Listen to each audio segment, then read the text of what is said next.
I don't know if those of you online were able to hear that we had a rainstorm of sorts during the class. Our doors open, came raining down the windows, cleaning the porch, if you will, but Blanche actually cleaned it yesterday, hoping because it was 70 degrees here, we could all sit outside after class and have lunch. But the rain came. And part of me thought about, could it be raining inside? Should we close the door? Another part of me thought, boy, I bet the lawn is so happy. And I thought how protected we were by living in this glassed-in space with the rain out there and not dropping on our heads. And then I said, thank you, because the metaphor was probably what I've been searching for the entire week, actually, because I didn't know how to talk to this class. Because, as you've all picked up from my previous talks and my sense of being a drama queen and a screenwriter who creates drama, I've been seeing the storm clouds gathering in our country, certainly in some ways in the world, perhaps globally, and just trying to understand what I, as a friend, a person, a teacher, can say to people that would be meaningful or helpful. And I have a hard time finding that, because the person, Bruce, whoever this is, has built-in sort of responders to threats and concerns and fears and all that other stuff. But I also have a very half-century-old practice of essentially finding a place of stillness and protection. And the metaphor today was so beautiful, and it kind of rose up as a gift, but the metaphor clearly is we all have spaces, homes, areas of protection. We have roofs over our head. When it rains, we go inside and we let it rain. And letting it rain is, for those of us who are living in dry climates, a gift. What comes from rain really is growth for many, many things, including us, because we get to benefit from the things that grow around us. So I listened to the rain and I went, thank you, thank you. Now, I also understood that there are times where the rain is not gentle, where it is very, very dramatic, and thundering storms come down on us. And yet, you still can go indoors, close the windows, put on a fire if you have a fire, or wrap yourself in a blanket and sit still, and really enjoy being comforted by the power of what's going on around you, and knowing that on some level, you do not have to absolutely relate to every raindrop that is coming down in your space. It's not in you, it's around you. And if you can begin, talking to myself as well, to allow it to rain without looking at every moment of it as threat and possible problem, you can understand that it fits within a larger paradigm and it's part of nature. Those of us who have been born and lived in a period of relative ease and calm in the world are very accustomed to storms that go to a certain degree. We have big storms, thunderstorms, light rain, and pretty much have found survival mechanisms for all of that. Raincoats, get in the cars, don't go out in the rain. There are other places in the world where we have begun to see those protections are not available. That some storms that come have the power to cause damage to you and your home and the very things that protect you. When that starts to happen, You are in a more dynamic environment, if you will. You are in the midst of tornadoes and hurricanes and all of these other things that can come out of nowhere. And some of you, Chris, you know, having just witnessed one, what that's like. Your home may not survive. Your security, your system of ease and protection may evaporate. You may be killed by that. And the word used for circumstances of that dynamic is karma. Sometimes there is an arrow pointing at you. At some point in our lives, in every one of our lives, there is an arrow pointing at us. Up until that moment, the reaction and the appropriate reaction is go indoors. In the old days, people had storm cellars, so you had one more level of protection if things were getting really crazy out there, and you could go into the storm cellar. But there comes a point where that may not be possible, and you may have to live through a complete disruption of your life. I don't wish that on anybody, but it happens. And if you watch the news at all, the general response on the news channels that I watch is, we survived. We lost everything, but we're still alive. We're still here. That is a kind of strange emotional response, but it's really a beautiful emotional response that people live through cataclysm. They live through the dynamics of remarkable transformative change around them, that their own world is completely obliterated, and yet they are still there. They may lose everything they ever had. Very dramatic to think about that. But those people have to react to life differently than those of us who are simply sitting out a little drizzle outside the window. So I bring all those ideas up in a kind of metaphorical sense because they could describe what is happening around us this particular week, interestingly enough. If you look at the political weather report, Tuesday is a big storm coming. We don't know what it will be. We don't know how it will affect us. We don't know where it will rain, but it pretty much looks like it's a pretty big storm. Interestingly as well, there's also, I believe, a lunar eclipse. So the idea of gathering darkness has beyond metaphor. It's a kind of a real thing. There is a kind of dark force gathering, and it's gathering around all of us.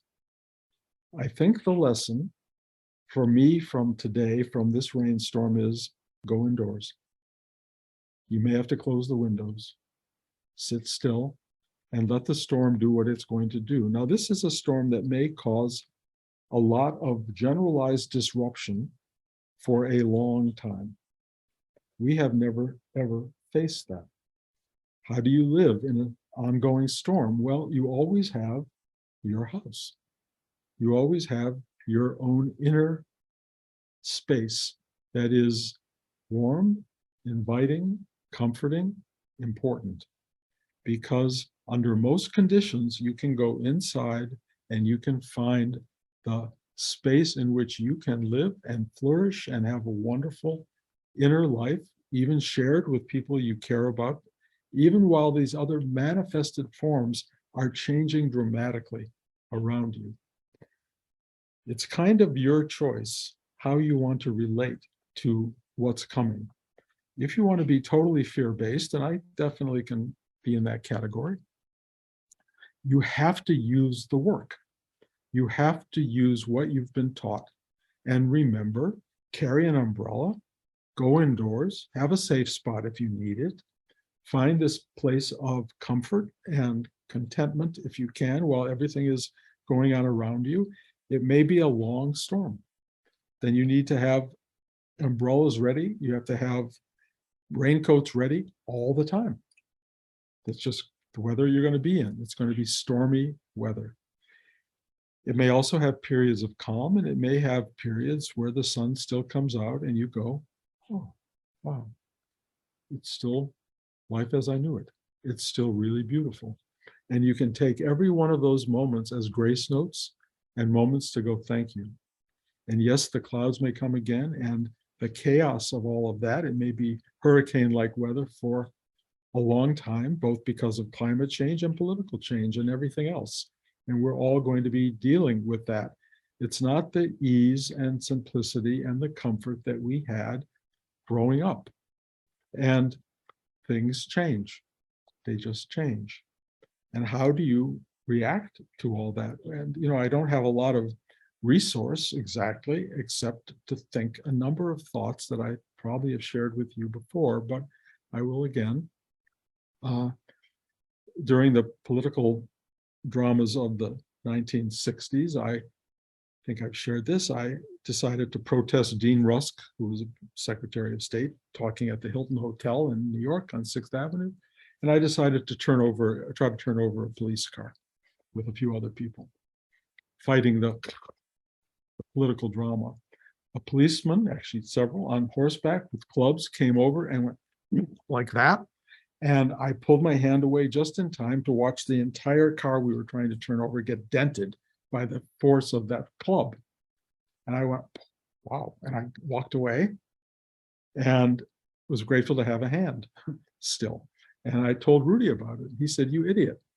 Why are you going out there protesting the world? You haven't taken care of your own business. Why are you trying to take care of the world's business? You've got work to do inside yourself. Do that work. That was really important for me. And so I stopped going to protests. Much later, years later, I did go to a peace march, and I think I've told you this as well. And I realized it was anything but peaceful. Not that the people weren't fighting, but that they were fighting, but they were all agitated. It was such a stressful moment. I went, why am I with all these people on a peace march who are nothing but agitated? I had no desire to be part of the agitation. So I listened to Rudy again. I just pulled back. And then one other story, which is the story of Pir Vilayat Khan. He's a Sufi master speaking at Rudy's house. And he was a Muslim. And for some reason, it was an open talk. And he attracted, strangely, a whole group of Black Muslims who came and stood in the back of the room. And it was kind of threatening. And there was a sense that something could happen. And so when Pierre was done talking, Rudy asked me, of all people, and a group of others, bigger guys, to escort Pierre out of the classroom and up the stairs to Rudy's apartment. And as we started walking into the hallway, going up the stairs, this group of Black Muslims surrounded us. And it was very threatening. And it looked like something really untoward was going to happen, something disturbing. And I didn't know what to do. And I just said, well, this must be a moment to meditate. So I stood there and I just started opening to the larger universe. And all of a sudden, I heard Rudy yell, "You schmuck! What are you doing? This is not a time to meditate. There could be an assassination here at any moment, and you're taking time to meditate? That's the totally wrong choice." And he starts yelling at me. And while he's yelling at me, this group of Black Muslims, they don't know what's going on. Rudy had totally disrupted the circumstances. He and Pierre and everybody else went up the stairs, and everybody got safe. All these threats went out the door, and everything was fine. Two major things happened. One, I learned a big lesson, that there are times to meditate and there are times to be active. And also, my meditation saved the day. Very, very strange series of lessons, but they all apply to now, because there are times action is necessary. Like getting into the storm cellar, or not choosing to meditate, but to know that you now have to go out and rebuild your house, if that's what it is, or find new lodgings, or find another way of living your life. That can happen in our circumstances and in the world. But until that happens, until that moment arrives karmically, if you can sit in your house and you can listen to the rain, big storm or mild storm, and just sit there and be grateful you're not wet, your house isn't blowing over yet, you are in a place of some comfort, You can join with friends and people you love and all just be together if you want to do that. I think community is one of the great joys of our existence. We can all ride out a lot of storms. Some storms you cannot ride out. Some storms are, you're lucky. You know, Chris had a major storm in Naples, Florida that went just 6 miles or 6 blocks from her house. And it was like, she wasn't touched. Her gallery with all her artwork, floods came up near it, but didn't go into the gallery. You can be spared all sorts of disasters in your life. You don't know what you're going to get until you get it. My dramatic sort of nature, my narrative structure, the part of me that sees things that are presented in the first act of a movie that are going to happen, it's called foreshadowing, things that will happen in the third act, is very active. So I look at little signals of what's going on in the world around me and I go, oof, this is not going to play out well. And I don't like that. But if Rudy were sitting here with me right now, he would say, stop being dramatic. This is not a time to be dramatic.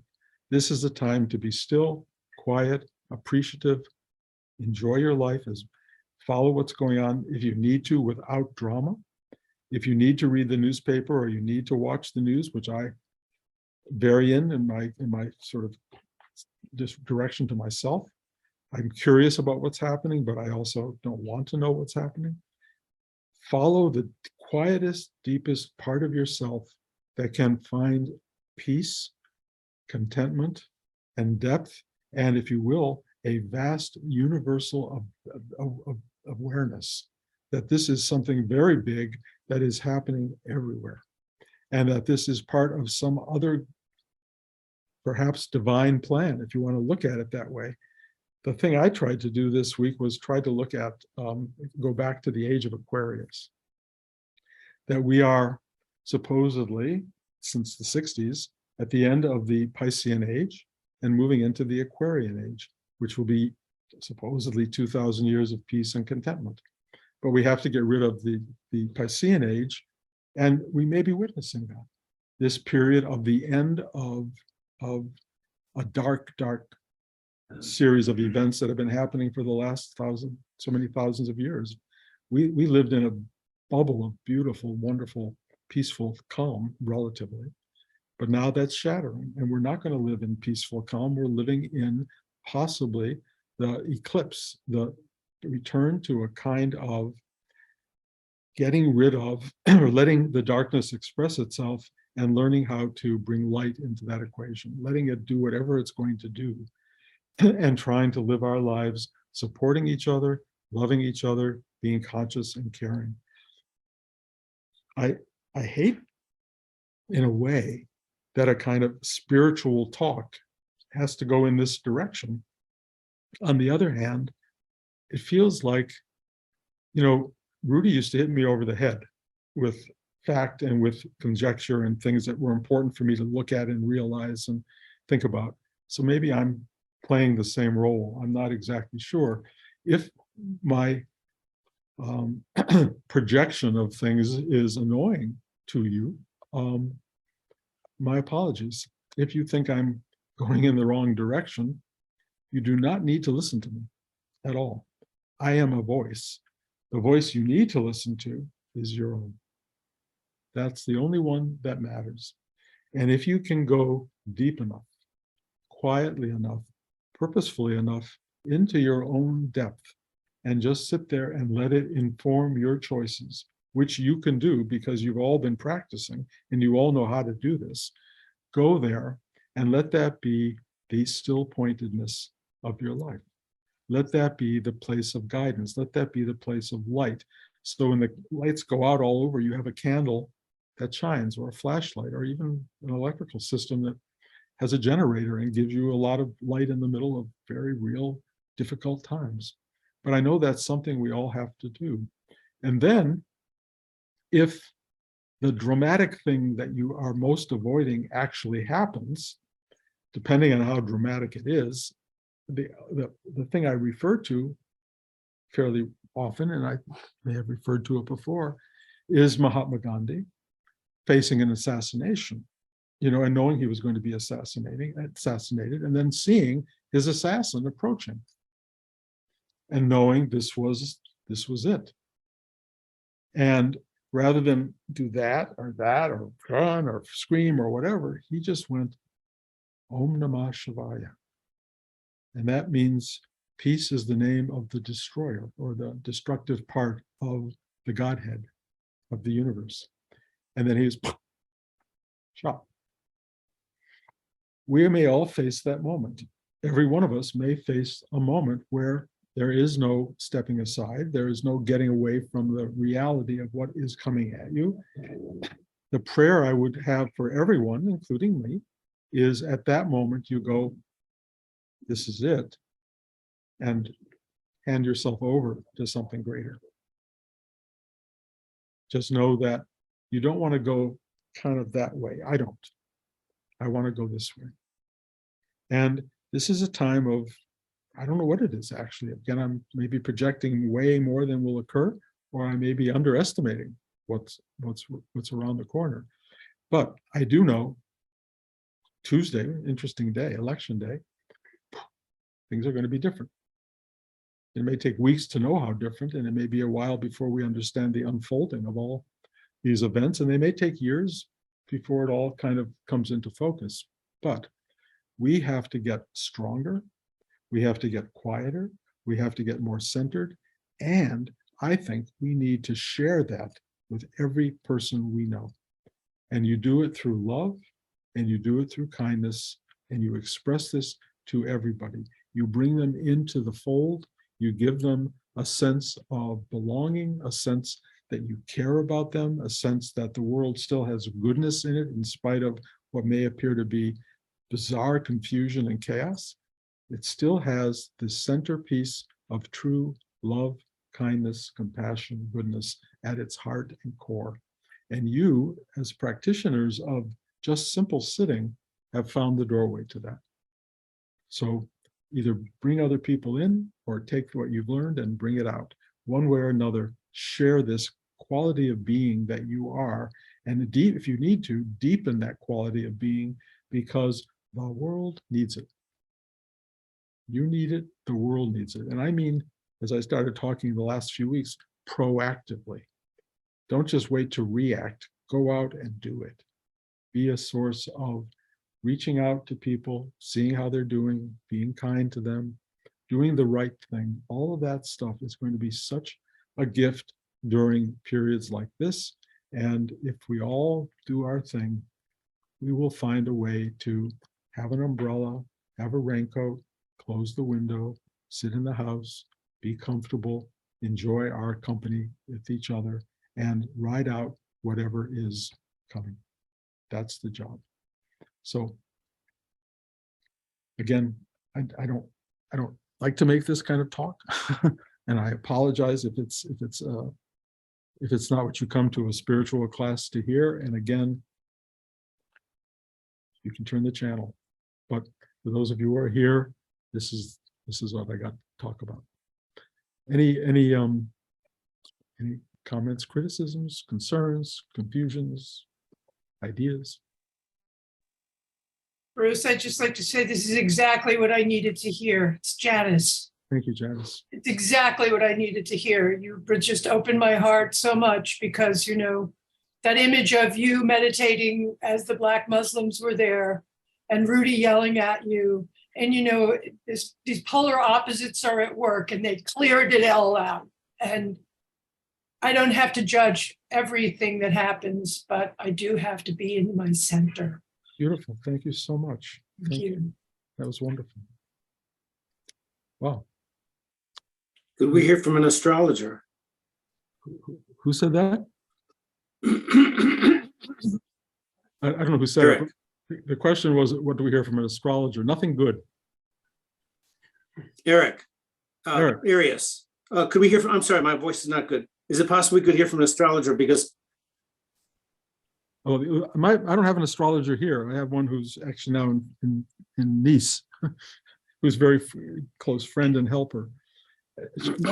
Nothing good in terms of the kinds of things we're talking about is being projected right now. Again, as a screenwriter, you know, if this is the first act, It's got to play itself out. I'm a third act guy where everything resolves itself and everybody goes home happy, the Hollywood ending. But the second act is really unpleasant. And yeah, and so I think we're in for a ride. But again, you know, I torment myself with all of this. And so as you and Blanche and anybody else who knows me knows, I need to hear these talks myself because they are informative and they really are directive. And I am guilty of overplaying some of the dark forces. Some major airplane flying overhead. I don't know what that means, but Well, the stars are neutral. pardon? No, they are neutral. We need to just know what they're telling us. Well, I'm not sure how one knows The that. Jupiter, Jupiter is what house, what? Yeah, you're not in my wheelhouse, and I don't know, and I'm not a big astrology person, but when I hear it, I go, that's interesting. And so the stuff that I've heard definitely is interesting and kind of confirms some of the confirms the concerns that I have. But again, I do not want to be a bearer of difficult news. I would just like to be someone who says, find a warm fire, find a comfortable space, and invite people to join you. Bruce, Yes, Dale, Dale. I just want to say that I hope you know that you have neighbors to the north who will be thinking of you and sending hope and peace and love, especially on Tuesday, Thank you. but throughout this time. Thank you. Dale, you've been a real source of, sort of compassion and real invitation for me. I've thought of trying to buy a house up near you as a place of salvation and, as a way of getting away from everything. But the lesson I keep having from so many sources, especially Blanche, is you can't run from truth. You can't run from your reality. You don't know what you're going to get. You had a hurricane up there not long ago that was, scary by itself. And, there's the safe zone that we all want to project for ourselves is not existent. It's luck of the draw on some level, or it's karma on another level. And, again, live the life you're living where you are. I know some people are making choices to go elsewhere, and I've certainly contemplated that. But I keep finding myself drawn to be where you are, be open to the karmic truth of your life. And it is impermanent. I will tell you that. As scary as it may be to know that, it's at the core of all Buddhist teaching. This is an impermanent ride. And I am at a point in life where impermanence is flashing in my face on a regular basis. I had a party in California with my brother and sister-in-law's 50th wedding anniversary, and there was a gathering, and it was fascinating to me. And I went back to the old neighborhood that Blanche and I used to live in, and 35 years in this house, and the entire neighborhood was empty, devoid of meaning, feeling. I was shocked. I lived there. This was my home. It had no attraction. It had no power for me. It was already a different space. And I went, oh, how's that possible? And I know when I started thinking about my boys living there and are growing up there, they started to emotionalize my feeling a little bit. But then I realized what makes a house a home is the experience of the shared immediacy of present tense reality. It becomes past tense so quickly, and it loses so much of its power and allure. And in the end, that's true of our minds, our bodies, our histories, everything. It all just evaporates away, and it becomes not attractive, not interesting. It's just gone. The only thing that matters is present tense. And where is the present? Where is the present tense? Well, we all know up to the boundary of death where it is. What we don't know, although those of us who have a spiritual practice get this inclination, a fairly big one, that even at that moment, presence is available. Even as you leave this world and this body, the presence which informs and enriches everything is the one thing that continues. It goes on. And I will find out. If it doesn't, okay. But I will tell you, Going back home, there is no back home. Going back home is going where you are. Bruce, Yes, Will, Will. just your talk is wonderful. It is not, I think it's, for me, it's entirely appropriate. I was just going to say a couple of things, which is that it seems to me we're always faced with this idea that we, especially after a lifetime of meditation, that we live both within the world very much so, and maybe we have one foot out through our meditation and practice. And you know what strikes me, I've heard a couple of people on talking about the storm coming, and one thing that they've said that is, I think, rather beautiful and in some sense similar to what you were talking about last week, is that when you're faced with a storm, and this is also a social storm, right? One thing you can do is, if you just do one little thing that moves in a loving way, that moves towards the goal you wish to happen, or even if it's a tiny thing of talking to one friend and saying, hey, are you going to go and vote on Tuesday, or something like that, if that's what's worrying you. And if you can do it to more people, that's wonderful too. That's it. Do you know what I mean? That the power of that can be just huge. The only thing I'll tack on to that, and that is in fact what is being said, but just to tack on to that, my niece is living in Michigan, and as everyone knows, that's not a great state to be in right now. And you know what she's doing? She's going out to be part of the counting of the votes. That's not violent. It's beautiful, and that just kind of warms my heart. That's all. Thank you. That's beautifully articulate, and I really believe that. And Blanche and I went to vote yesterday, and the action of that was exactly what we needed, and it was so beautiful, and it felt so much like what we as people can do. Can you do more than that? Yes, and what your niece is doing is beautiful, but do your part. And if we all did that, who knows what would manifest. But I do think we are watching confusion play out in many levels, truth becoming co-opted in many ways. It's a really fascinating moment, and it's not the first time it's happened in the world or on this planet. But if you watch it from a clear-eyed perspective, and you continue to maintain the simple choice of being available to one other person, 2 other people, 5 other people, that's your work. That is the work. And there's nothing more I can say. And I think, thank you for saying it, but I think we can sort of reference it almost every week. Do your work, and that means share it. George. Every catastrophe or storm, people survive. Big onto that. Yes, I mean, George said that Rebirth. in every catastrophe, people survive, and there is rebirth. And I think you say every storm. There are storms where millions upon millions of people don't, and that's its own configuration.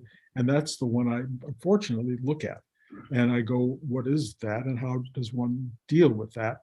It's not upon us yet, but it definitely, those clouds are in the sky, and I'm trying to understand how to handle that magnitude of situation. I don't have an answer other than the simple one that I'm prescribing here. That could change over time, and part of me wants to buy a hotel in Canada and have all of us move in. It's kind of that's my dramatic idea. It's not going to happen.